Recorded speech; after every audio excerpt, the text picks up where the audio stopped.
And so Biden and his own, President-elect Biden and his own DNA is about, we can do this. We're all of one country. We're all of one mission and one purpose in that effort. And I think that, to me, is where he both has the greatest opportunity. Ladies and gentlemen, The tension will be obviously in the agenda with that tone. President being introduced right now. It looked like he gave a final thank you to his pilots there on Marine One from the First Lady as well. As we said, we expect the president to speak for about 15 minutes, some prepared remarks. He put out a videotaped farewell address last night. He is, as John Carlos said, he has not appeared before reporters since over the last 8 days, but he is going to speak now here at Andrews. Tom Yamas, he wanted a military flourish. We're hearing the military band. Yeah, that's right. He wanted the 21-gun salute. We're hearing this cannons firing off right now. There was supposed to also be a flyover, the reports of a flyover. That's not going to happen tonight. But we have the military band playing. The cannons are firing off. The plane, Air Force One, just behind him as he sets to take the stage. And just like he did during his campaigns, George, when he had his own private plane behind him, now Air Force One, the final moments, the final hours of the Trump presidency right in front of our eyes as he's greeting supporters, just steps from taking that podium. And again, moments away from ending this presidency, George. That's right. Tight smile there from the president, approaching the podium for the last time as president. Thank you very much.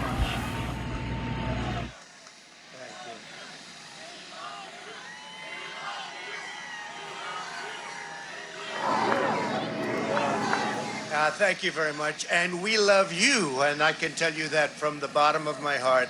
This has been an incredible 4 years. We've accomplished so much together. I want to thank all of my family and my friends and my staff and so many other people for being here. I want to thank you for your effort, your hard work. People have no idea how hard this family worked. They worked, and they worked for you. They could have had a much easier life, but they did a fantastic job. I just want to thank all of you, everyone. I want to thank Mark Meadows, who's here, someplace right there. I want to thank Mark. But it's been something very special. We've accomplished a lot. Our First Lady has been a woman of great grace and beauty and dignity. And so popular with the people, so popular with the people. In fact, honey, would you like to say a few words, please? Being your First Lady was my greatest honor. Thank you for your love and your support. You will be in my thoughts and prayers. God bless you all. God bless your families. And God bless this beautiful nation. Thank you. What else has to be said, right? But what we've done, that's true, honey, great job. What we've done has been amazing by any standard. We rebuilt the United States military. We created a new force called Space Force. That in itself would be a major achievement for a regular administration. We were not a regular administration. We took care of the vets, 91% approval rating. They've never had that before. The vets have given us, the VA, the vets have given us an approval rating like has never been before.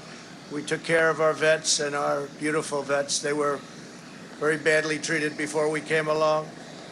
And as you know, we get them great service and we pick up the bill and they can go out and they can see a doctor if they have to wait long periods of time. We got it so that we can sadly get rid of people that don't treat our vets properly. We didn't have any of those rights before when I came on, so our vets are happy, our people are happy, our military is thrilled. We also got tax cuts, the largest tax cut and reform in the history of our country by far. I hope they don't raise your taxes. But if they do, I told you so.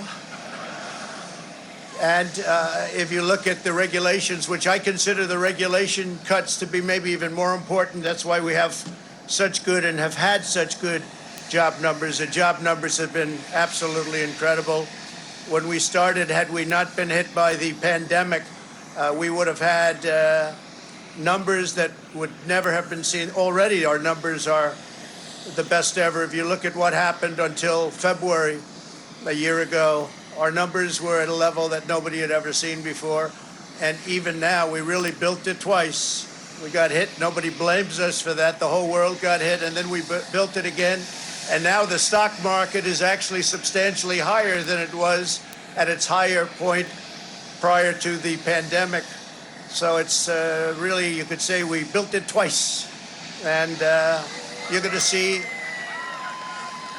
see incredible numbers start coming in if everything is sort of left alone. Be careful. Very complex. Be careful. But you're going to see some incredible things happening. And remember us when you see these things happening, if you would. Remember us, because I'm looking at elements of our economy that are set to be a rocket ship up. It's a rocket ship up. We have the greatest country in the world. We have the greatest economy in the world. And as bad as the pandemic was, we were hit so hard, just like the entire world was hit so hard. Places that thought they got away with it didn't get away with it. They're suffering right now.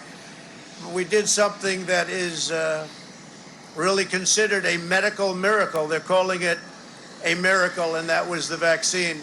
We got the vaccine developed in 9 months instead of 9 years or 5 years or 10 years or a long time. It was supposed to take a long time, many, many years to develop a vaccine. We have 2 out.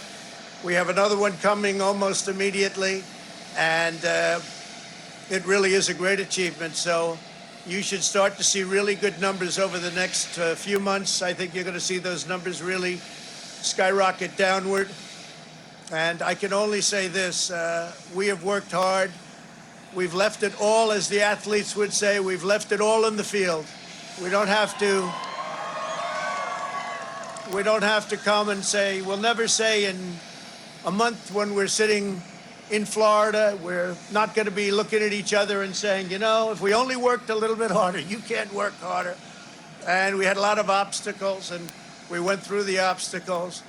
And we just got 75 million votes, and that's a record in the history of sitting presidents. That's an all-time record by a lot, by many millions. In the history of sitting presidents, it's been really just an honor. One of the things we're very, very proud of is the selection of almost 300 federal judges and 3 great Supreme Court justices. That's a very big number. That's a record-setting number. And so we've done a lot, and there's still things to do. The first thing we have to do is pay our respects and our love to the incredible people and families who suffered so gravely from the China virus. It's a horrible thing that was put onto the world. We all know where it came from, but it's a horrible, horrible thing. So be very careful, be very, very careful. But we want to pay great love to all of the people that have suffered, including families who have suffered so gravely. So with that, I just want to say you are amazing people. This is a great, great country. It is my greatest honor and privilege to have been your president.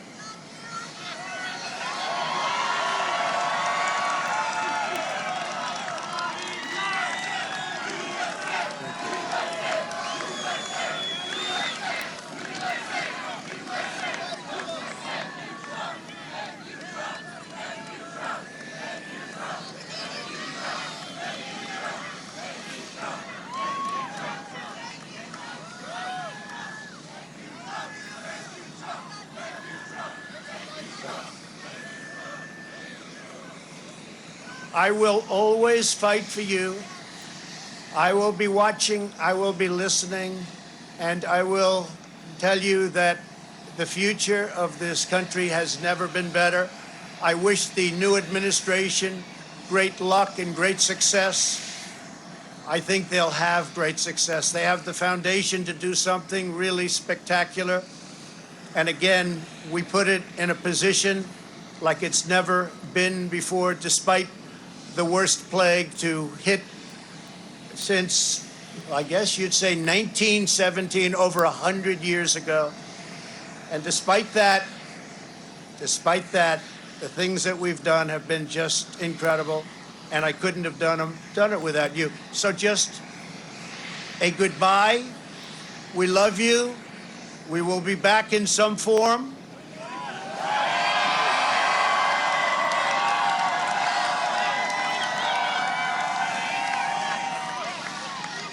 And again, I want to just, in leaving, I want to thank our Vice President, Mike Pence, and Karen. I want to thank Congress, because we really worked well with Congress, at least certain elements of Congress. But we really did. We've gotten so much done that nobody thought would be possible. But I do want to thank Congress. And I want to thank all of the great people of Washington, D.C., all of the people that we worked with to put this miracle together. So have a good life. We will see you soon. Thank you. Thank you very much. Thank you very much. Have a good life. What a way to finish a speech for the President of the United States, his final speech as president. In some ways, a familiar speech from President Trump, talking about his view of his accomplishments. Some familiar exaggerations and falsehoods there, talking about his record and the number of votes he won, but also a couple of great notes. He wished best of luck to the new administration. John Karl, as I said, a familiar speech. He seemed to have two scripts there, one that was written for him and one he decided to give himself. It was vintage Donald Trump, filled with grievance, complaints about the ways in which he has been wrong, the obstacles that he has faced, exaggerations on his accomplishments. There was a script, George. It was a script that was to start out with grace notes and well wishes for Joe Biden and for Kamala Harris. Actually, the script that was written, and I assume was in that teleprompter, included the names Joe Biden and Kamala Harris. He didn't actually say their names in that speech, but he did get around to wishing them good luck. He also, in the script that he was, the plan here, he was going to say nice things about his vice president. He did seem to remember that he should mention his vice president, and in the end just got a thank you for Mike Pence and Karen Pence, of course, a vice president that he broke with in just unimaginable ways here in the final weeks of his presidency. I want to bring in Rebecca Jarvis. The president spoke a lot about the economy right there and what he sees as his accomplishments. Also had a bit of a warning. He said I could come back and say I told you so if they he said they raise your taxes. Rebecca, give us a bit of a reality check on the economy. Certainly. Well, and President Trump also gave warnings that if Joe Biden was elected president, that the U.S. stock market would crater. He recognized in that speech that as he leaves office today, the U.S. stock market is near record highs. But when this president took office, the unemployment rate in this country was 4.8%. Today, it is 6.7%. There are 10.7 million Americans currently unemployed. That is 3 million more officially than when he took office. And it is an economy, this economy that President-elect Joe Biden inherits, is going to be a challenge, a significant one. In fact, he will have to create more jobs as president of this country than any other president in recent history if he's to bring things back to a normal place and create full employment in this country. And that is going to be a significant task. Taxes certainly part of this question, but so will that stimulus. For many, many months, lawmakers called on the president, on Congress, to come up with a stimulus plan to help the millions of Americans who are collecting unemployment benefits, who are late on their mortgage payments. And that was not done. It was wasted, time wasted. And we saw that reflected in the final unemployment report of last year, George, where for the first time in many months after job creation, we saw job losses again. 140,000 Americans lost their jobs in the month of December. Many of those workers in the leisure and hospitality space, restaurant workers, airline workers, those jobs, with the pandemic still raging, are still jobs that are uncertain going forward, George. And we just saw that door close to the president's cabin on Air Force One. Final wave, final walk up the steps.